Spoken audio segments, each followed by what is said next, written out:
Hola, ¿qué tal? ¿Cómo están? Vamos a hablar el día de hoy de fagocitosis. Para recordarlo, previamente vamos a contextualizar cuáles son los pasos de la respuesta inmune. Recordemos que para poder montar una respuesta contra agentes posiblemente infecciosos o dañinos, necesitamos en primer lugar reclutar células a los sitios de infección. Estas células van a ser portadoras de receptores de reconocimiento de patrón que van a ser capaces de unir a PAMPs y DAMPs y por lo tanto generar una señal intracelular para activarse. Y gran parte del proceso implica que haya fagocitosis, es decir, que los microbios sean ingeridos y destruidos por células fagocíticas. Hoy hablaremos del proceso de fagocitosis. ¿Dónde hay células fagocíticas? Bueno, pues hay muchísimas células que son capaces de llevar a cabo este proceso. Por ejemplo, los macrófagos alveolares, en el hígado las llamadas células de Kupfer, en el vaso los monocitos, en ganglios linfáticos puede haber macrófagos que sean residentes de allí o que estén recirculando de los tejidos.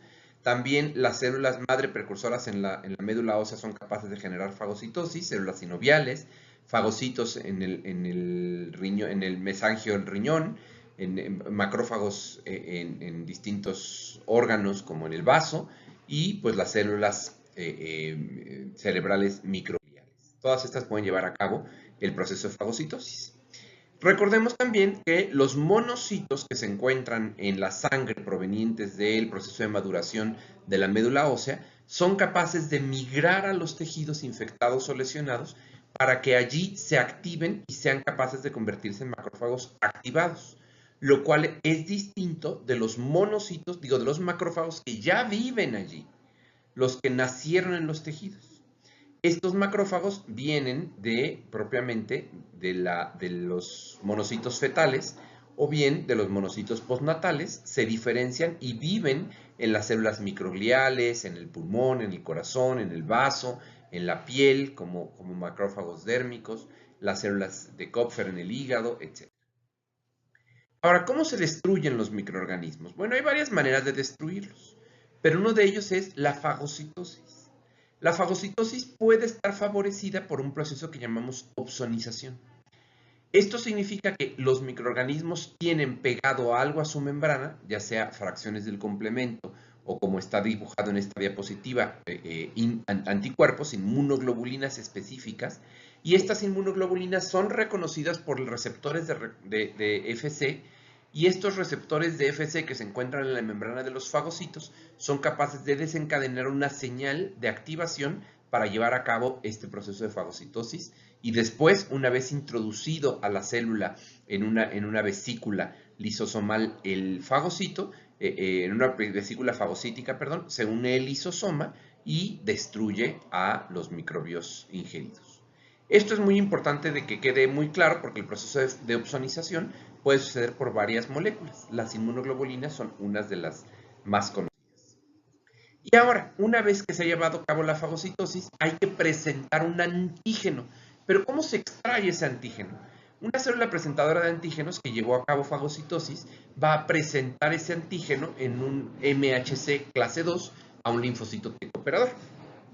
Sin embargo, ¿cómo se lleva a cabo este proceso? Pues bueno, esto es lo que se llama procesamiento y presentación antigénica. Por lo tanto, hoy vamos a tener claro cómo se lleva a cabo el proceso de fagocitosis para poderlo explicar con detalle. Entonces, el día de hoy aprenderemos a describir los procesos moleculares implicados en el proceso de fagocitosis y analizar la importancia de este proceso cuando estamos luchando contra agentes infecciosos y para activar la inmunidad adaptativa. La fagocitosis, pues, es un proceso mediado por citoesqueleto. En esta diapositiva podemos ver que es el citoesqueleto el que mueve la membrana para rodear habitualmente al microorganismo que se quiere ingerir, que se quiere meter al citoplasma para ser destruido. Y en este sentido, una vez que está adentro del citoplasma, se llevan a cabo una serie de mecanismos moleculares que culminan con la destrucción del microorganismo. Los fagocitos son neutrófilos y macrófagos, son quizá de las células fagocíticas más importantes, pero recordemos que hay muchas células que pueden llevar a cabo este proceso. Los linfocitos B lo llevan a cabo, las células dendríticas y muchos otros, y los monocitos, inclusive antes de ser diferenciados a macrófagos, también pueden llevar a cabo este proceso de fagocitosis. La intención de llevar a cabo la fagocitosis es destruir lo que se come, pero además también eliminar tejidos dañados. La fagocitosis no necesariamente es un proceso inflamatorio, es decir, la fagocitosis de desechos apoptóticos no inflamatorios es un proceso fisiológico. Se acerca a una célula cuando en los lugares donde ha muerto otras células y entonces esos detritos apoptóticos, esos cuerpos apoptóticos, exponen en su superficie fosfatidilcerina, por ejemplo, y esto genera que los fagocitos se lo coman sin generar una respuesta inflamatoria, sin necesidad de destruir nada. Sin embargo, también es importante recalcar que en la respuesta inflamatoria, estos neutrófilos y monocitos van a ser los que, una vez reclutados en el sitio de inflamación, se coman y destruyan lo que están fagocitando. Ahora, vamos a tratar de diferenciar las funciones que tiene un macrófago contra las que tiene un neutrófilo. Ambos son fagocitos, pero los neutrófilos tienen una vida media más rápida, tienen, tienen menor vida útil, ¿no? Y además no generan pues una respuesta prolongada. Sin embargo, los macrófagos viven en los tejidos durante mucho tiempo y estos, cuando se activan, pueden generar una respuesta inflamatoria persistente y los neutrófilos, bueno, pues los neutrófilos tienen una vida media corta. En el caso de los neutrófilos, es también muy importante que puedan hacer la netosis, ¿no? La muerte celular inflamatoria, en la cual se liberan distintos tipos de componentes intracelulares, principalmente el DNA, pero con péptidos antimicrobianos y otras proteínas que pueden atrapar de manera extracelular a los microorganismos. Los macrófagos son incapaces de hacer este fenómeno de netosis, de muerte celular inflamatoria, pero sí pueden de alguna manera estar generando una respuesta que puede ser al principio proinflamatoria y después en una fase de resolución generar una respuesta antiinflamatoria. Y entonces, bueno, en este cuadro comparativo tenemos una serie de ideas del neutrófilo contra el macrófago. En el caso del neutrófilo, proviene de las células pluripotenciales directamente de la médula ósea, es un granulocito, mientras que los macrófagos nacen como monocitos y ya después en el tejido se diferencian a macrófagos. En el caso de los neutrófilos, tienen una vida útil una vez que entran en tejidos de 1 a 2 días, mientras que los macrófagos, cuando están viviendo sin una respuesta inflamatoria, pueden durar años en los tejidos.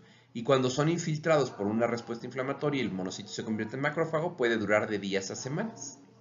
El neutrófilo tiene una activación rápida, tiene una corta duración y libera enzimas preformadas en sus gránulos. Sin embargo, el macrófago tiene una respuesta más prolongada, más lenta y no tiene los mediadores, digamos, preformados, guardados en gránulos, sino que tiene que hacer la transcripción de las proteínas cuando se activa. Y entonces puede hacer proteínas proinflamatorias, como decíamos, el macrófago M1 es una activación proinflamatoria o antiinflamatoria. El M2 es una activación antiinflamatoria. En el caso de los neutrófilos, generan una gran respuesta de oxidasa, es decir, el estallido respiratorio para producir especies reactivas de oxígeno. El macrófago tiene una producción de especies reactivas de oxígeno menos prominente. Lo que tiene el macrófago principalmente es que después de que se activa de manera inducible la óxido nítrico sintasa inducible, se genera un estallido de especies reactivas de nitrógeno, mientras que el neutrófilo no tiene tanta esta respuesta de nitrógeno, es más dependiente de las especies reactivas de oxígeno. El macrófago prácticamente no desgranula, mientras que el neutrófilo sí. Es muy importante. Las citocinas son producidas principalmente por los macrófagos. La función principal del macrófago, después de fagocitar, es generar la liberación de citocinas, como el TNF-alfa. Sin embargo, los neutrófilos producen pocas o ninguna citocina. Los macrófagos no hacen muerte celular inflamatoria tipo netosis, mientras que los neutrófilos sí. Y los neutrófilos no hacen piroptosis, aunque los macrófagos sí pueden hacer piroptosis. esta muerte celular inflamatoria mediada por un inflamasoma y que está medio regulada por la caspasa 1. Vamos a hablar entonces de cómo se diferencian estos fagocitos mononucleares. Una vez en la médula ósea va a dar precursores de monocitos, y estos monocitos se van a convertir en los tejidos en macrófagos residentes tisulares, como el osteoclasto, que es la célula que está fagocitando el hueso, la célula de Kupffer en el hígado o el macrófago alveolar, pero también las células de microglía, y también pueden salir algunas células dendríticas. La célula dendrítica de la mucosa inflamatoria puede venir del monocito, o la célula de Langerhans, que es una célula presentadora de antígenos en la piel, pero la célula dendrítica tradicional pues puede venir de un precursor común con el monocito y la dendrítica. La microglía, estas células que se encuentran en el encéfalo, que aquí vemos teñidas en un encéfalo múrido de ratón, pues estas son fagocitos, son células capaces de llevar a cabo este proceso de fagocitosis también. Así como los osteoclastos también son fagocitos capaces de comer el contenido del hueso y liberar calcio a la sangre. Y entonces, en el caso importante de los monocitos, cuando un monocito está en la médula ósea, como podemos ver aquí, sale de la médula ósea y está en la sangre, este monocito es capaz de hacer el proceso inflamatorio, entrar a los tejidos inflamados por diapedesis, y una vez aquí convertirse en una célula dendrítica inflamatoria, convertirse en un macrófago activado, en un macrófago tisular, y en el caso también puede ser, en el caso de los vasos sanguíneos, un macrófago perivascular. Esta célula dendrítica, cuando se activa, cuando fagocita, es necesario que migre hacia el ganglio linfático para poder llevar a cabo ahí la presentación antigénica. Esto sucede a través de la linfa aferente, y entonces va a entrar al ganglio linfático a través a través del vaso linfático, del vaso propiamente no sanguíneo, sino de la linfa. Y en algunas serosas, también en cavidades como en el peritoneo o en la pleura, tenemos a macrófagos libres. ¿Cuáles son las similitudes y las diferencias entre los macrófagos y las células dendríticas? Los macrófagos principalmente son células efectoras, generan una respuesta microbicida, o sea, su función es matar microorganismos, principalmente en presencia de interferón gamma. La célula dendrítica no. La célula dendrítica también fagocita, pero no lo hace para destruir. La célula dendrítica fagocita solo para llevar antígenos a los ganglios linfáticos, donde los va a presentar a los linfocitos T vírgenes. También es importante mencionar que una vez que la célula dendrítica presenta el antígeno en MHC clase 2, este linfocito se va a poder activar. También es importante recordar que la célula dendrítica no tiene tanta capacidad de degradación lisosómica, mientras que el macrófago sí. Su función principal es destruir, aunque también el macrófago puede presentar antígeno a los linfocitos T, pero su función principal va a ser una función efectora. Y entonces el macrófago, que entonces hemos dicho que es una de las células fagocíticas más importantes, va a tener varios receptores, y estos receptores tienen una función de reconocer para poder fagocitar. Y entonces hay algunos receptores como los TLR, los receptores depuradores o scavengers y los receptores de tipo lectina, que son PRRs, son receptores de reconocimiento de patrón. Estos PRRs van a reconocer directamente al microorganismo para fagocitarlo. Y entonces este es un mecanismo que no está, digamos, mediado por ningún otro receptor. Este receptor directamente reconoce a las proteínas del microorganismo, las proteínas, moléculas o lípidos, carbohidratos que están en la pared o en la membrana del microorganismo. Sin embargo, hay otro tipo de receptores que son los receptores opsónicos. Es decir, hay funciones de opsonina. Reconocen algo que esté pegado en la pared o en la membrana de la bacteria, virus, hongo o lo que sea, y por lo tanto se reconoce que eso es algo que hay que comer. Y entonces, estos receptores opsónicos, es decir, que favorecen la opsonización, son principalmente los receptores de la fracción Fc de anticuerpos, porque claro, cuando hay algo que hay que comer, se le pega un anticuerpo, y si ese anticuerpo no lo puede destruir o neutralizar, entonces la fracción Fc del anticuerpo va a marcar para que se coman a ese fagocito. En cambio, también puede ser que se active el complemento. Y el complemento se queda pegado, hay fracciones del complemento que se quedan pegadas sobre la membrana de la bacteria o la pared de la bacteria, y entonces quien va a reconocer que ahí está pegado componente del complemento y lo va a opsonizar es el CR3, que es el receptor de complemento 3, y va a reconocer a algunas moléculas que se quedan pegadas en la membrana de la bacteria, virus, hongo, cuando se activa el complemento. También es importante saber que hay otros tipos de receptores que pueden tener una función más reguladora, como CD200 o el SIRP-alfa. Ahora, una vez que se activa el macrófago, pues va a destruir lo que haya fagocitado. Pero además de eso también va a producir citocinas. Recordemos que una de las funciones más importantes del macrófago es producir citocinas.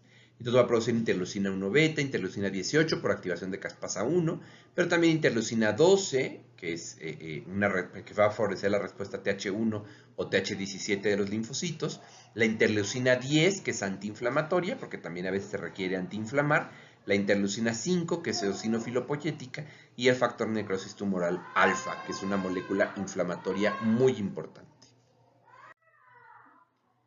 En el caso de estos receptores, vean ustedes cómo pueden tener distintos tipos de acción.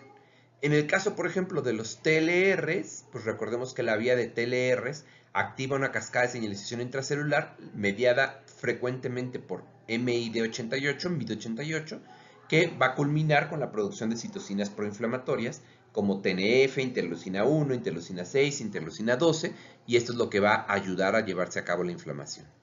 Sin embargo, también puede activar a la oxidasa de los fagocitos para producir especies reactivas de oxígeno. ¿De acuerdo? Esto es algo muy importante.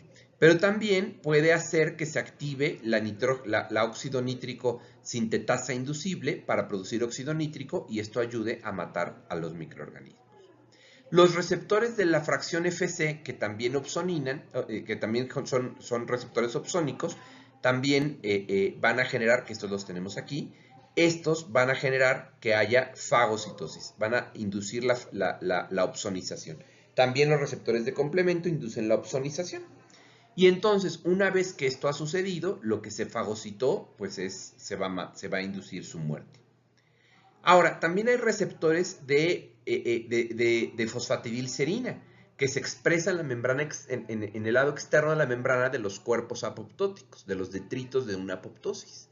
Y entonces, este proceso de apoptosis va a ser reconocido por CD300, por TIM4, y esto lo que va a hacer es depurar estos detritos sin generar una respuesta inflamatoria. Simplemente lleva a cabo la homeostasis de los tejidos.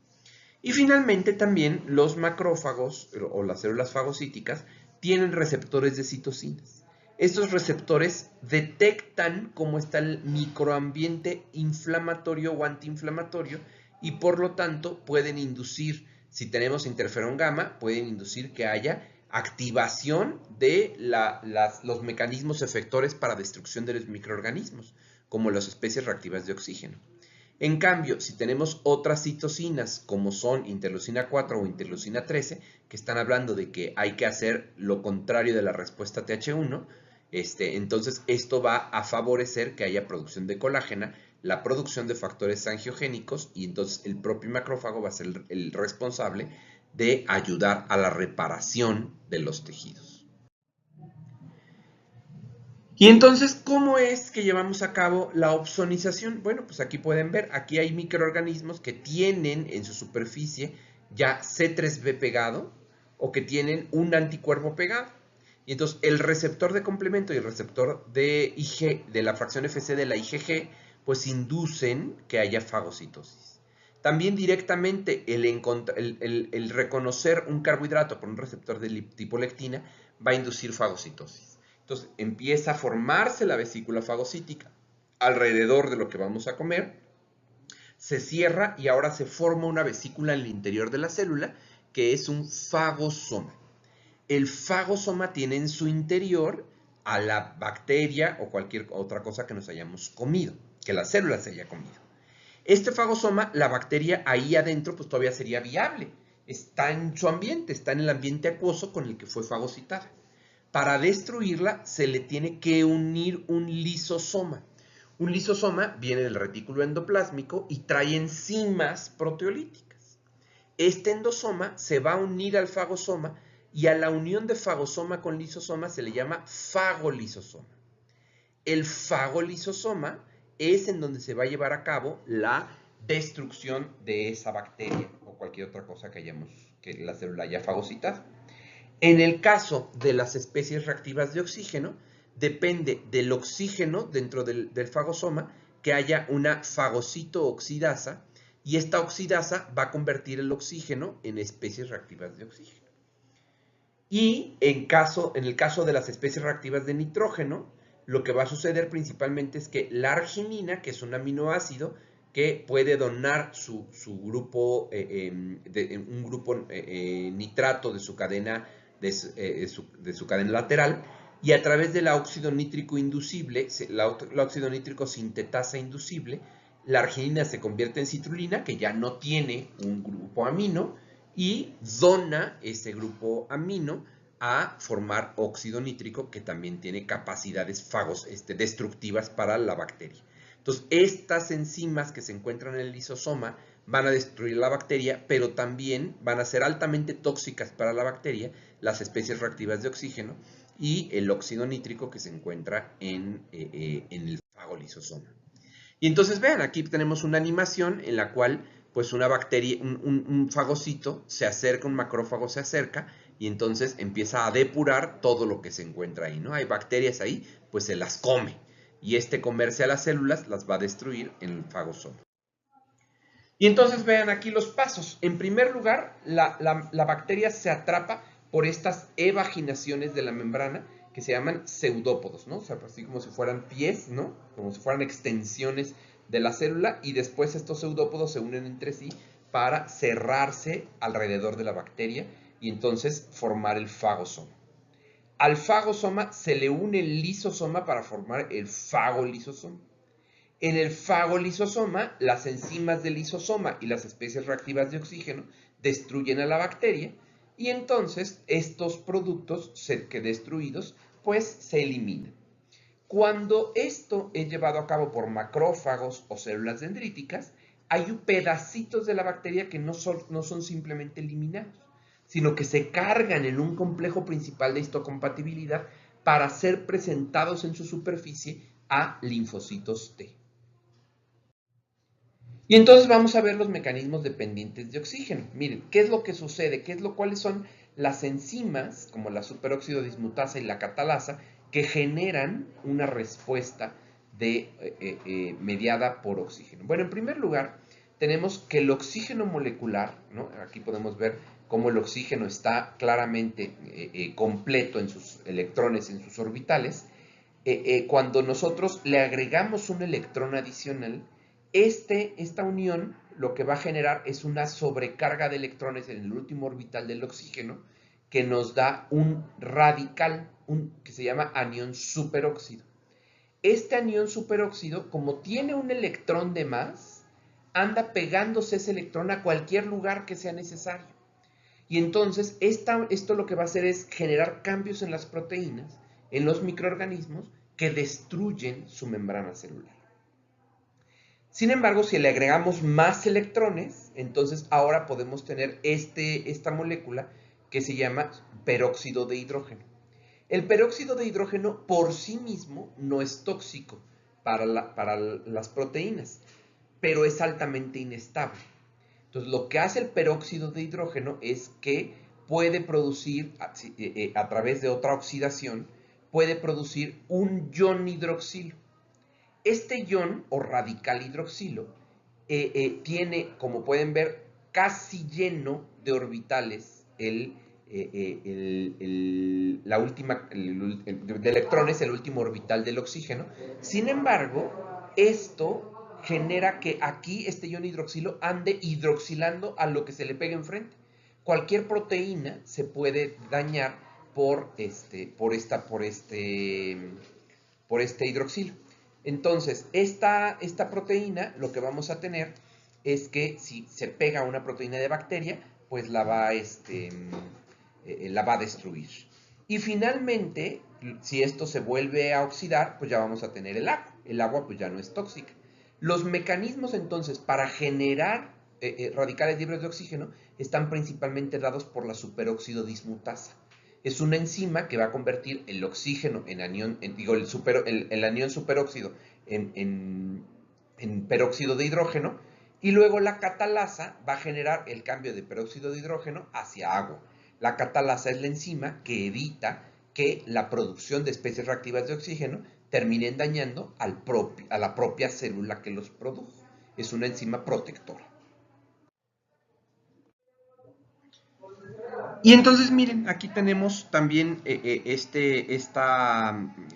digamos, gráfica, esta estructura de cómo se forman las especies reactivas de oxígeno y cómo se forman las especies reactivas de nitrógeno. Entonces, de lo de oxígeno ya dijimos, ¿no? Que el oxígeno se convierte en anión superóxido. Pero esto no habíamos dicho cómo se forma. Dijimos que el superóxido, por la superóxido dismutasa, es capaz de producir peróxido de hidrógeno. Pero hay un paso previo, que es decir, el oxígeno se tiene que convertir en anión superóxido. ¿Y eso cómo se logra? Bueno, se logra por una enzima muy particular que se encuentra en los fagocitos, que se llama NADPH oxidasa. Es decir, requiere a la coenzima NADP en su forma reducida. Y esta enzima, el NADPH, que es la forma reducida de la enzima de dinucleótido fosfato de niacina-adenosina, esta coenzima va a generar la oxidación del oxígeno, y entonces esto es muy importante porque el que se va a reducir es el NADP y el que se va a oxidar es el oxígeno molecular. Se va a convertir en anión superóxido, y este anión superóxido es el fundamento de generar las especies reactivas de oxígeno, pero también las especies reactivas de nitrógeno. El anión superóxido se va a convertir por la superóxido dismutasa, como ya dijimos, en el peróxido de hidrógeno, y el peróxido de hidrógeno puede generar radicales de hidroxilo. Estos radicales hidroxilo son tóxicos para las bacterias. Pero hay otra cosa que puede hacer. Si además tenemos un ion cloruro, el peróxido de hidrógeno con el ion cloruro puede hacer por la mieloperoxidasa la producción de hipoclorito o ácido hipocloroso. Este hipoclorito también es altamente tóxico.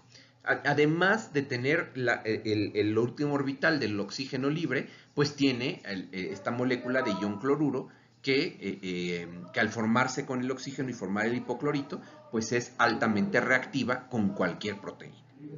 Ahora, vamos a ver qué pasa en la activación de las especies reactivas de nitrógeno.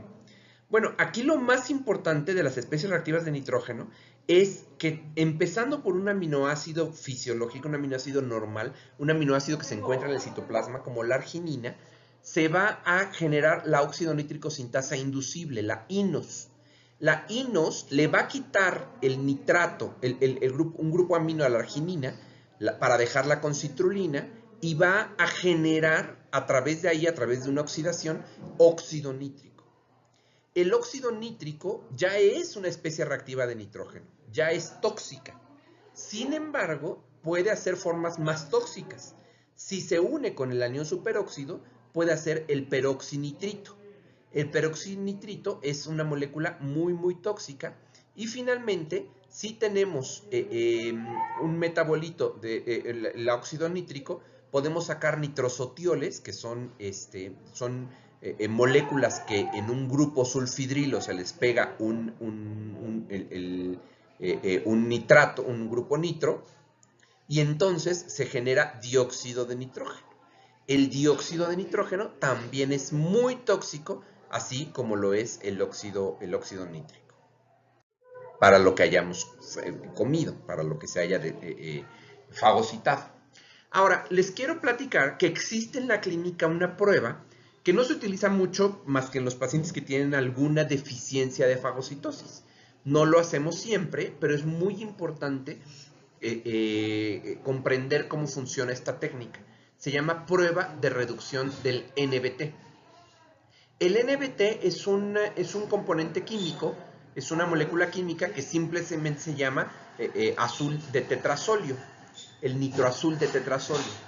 La prueba de nitroazul de tetrasolio es que esta prueba, cuando lo ponemos en los fagocitos se fagocitan el tetraazul de nitroasolio, y si los fagocitos son capaces de llevar a cabo el estallido respiratorio normal, entonces el nitroazul de tetrasolio se va a generar, va a generarse este daño, y entonces se va a reducir a formazán.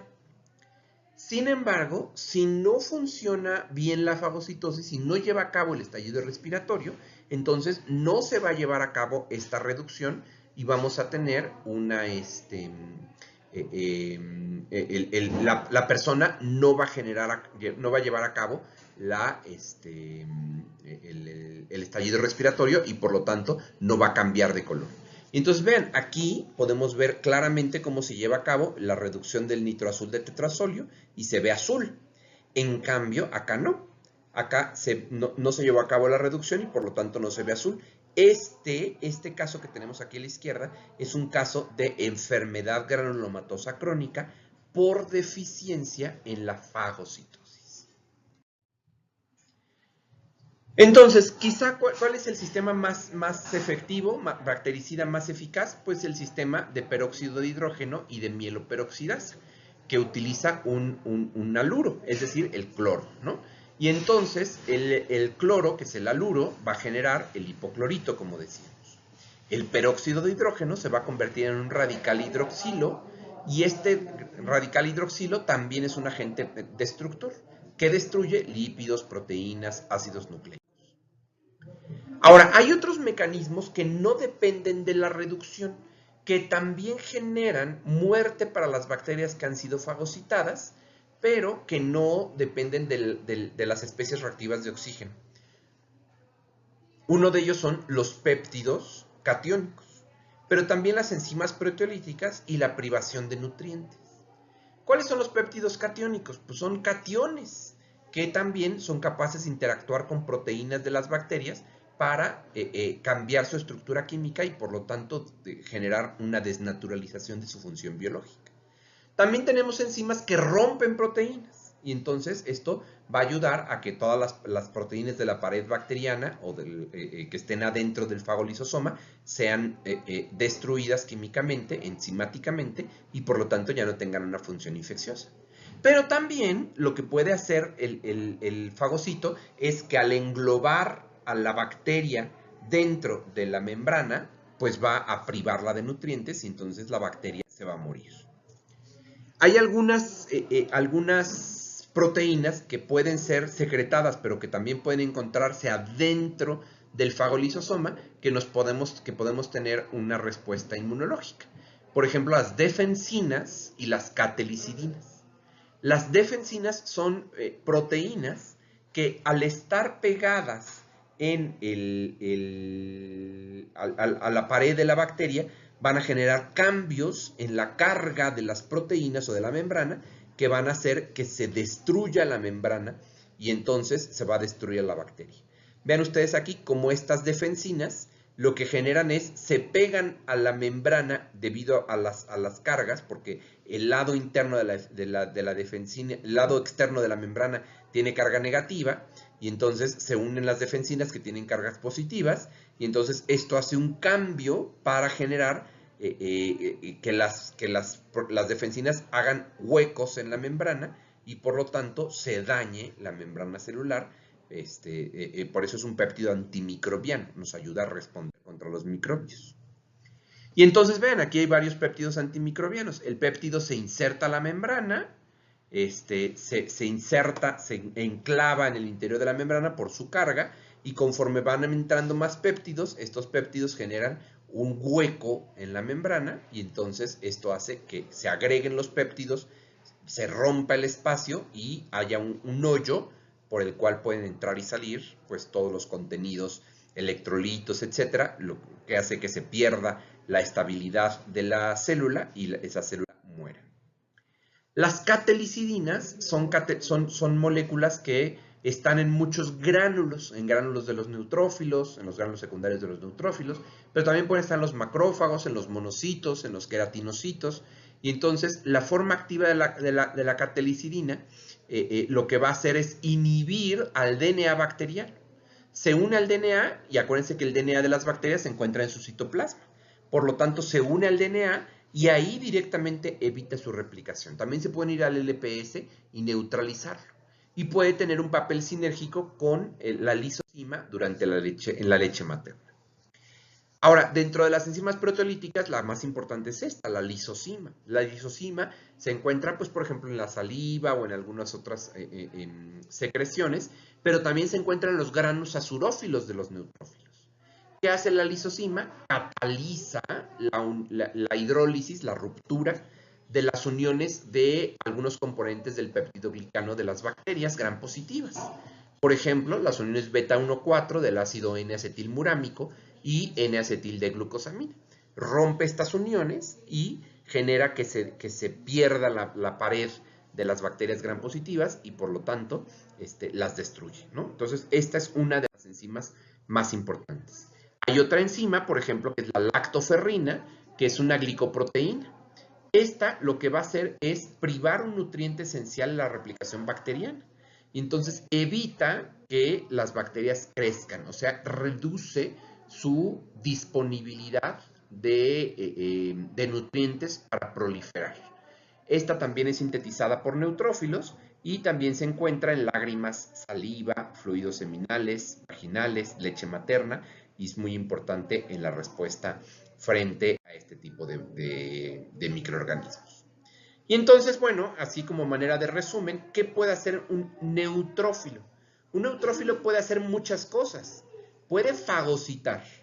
Y si fagocita, puede hacer especies reactivas de oxígeno para destruir lo que se comió. También puede degranular. Y esta degranulación puede ir hacia afuera, liberar hacia el ambiente los gránulos primarios o secundarios que tenga, pero también puede unir esos gránulos, que son finalmente vesículas lisosómicas, con lo que se fagocitó para producir especies reactivas de oxígeno y de nitrógeno que maten a lo que fagocitó. Y finalmente también el neutrófilo, como una forma más extrema de activación, se suicida por la netosis para liberar su DNA al exterior y entonces atrapar a las bacterias en estas redes que se llaman NET, que es un acrónimo, en juego de palabras, para formar un acrónimo que se llama Neutrophil Extracellular Traps. Y finalmente, ¿no? en esta última circunstancia, cabe mencionar que esta netosis, ¿qué es lo que tiene cuando se lleva a cabo la netosis? Pues se forman redes de DNA. Pero estas redes de DNA tienen en su proteína, tienen en su estructura pegadas péptidos antimicrobianos e histonas. Las histonas son muy importantes porque las histonas también tienen actividad de péptido antimicrobiano. Y entonces las histonas que van a tener en este contexto van a ser las que generen una respuesta para matar a las bacterias.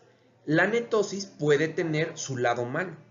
Cuando hay una netosis anormal, las histonas pueden estar citrulinadas y entonces se pueden desencadenar fenómenos autoinmunes, como la artritis reumatoide. Pues con esto llegamos al final de este tema.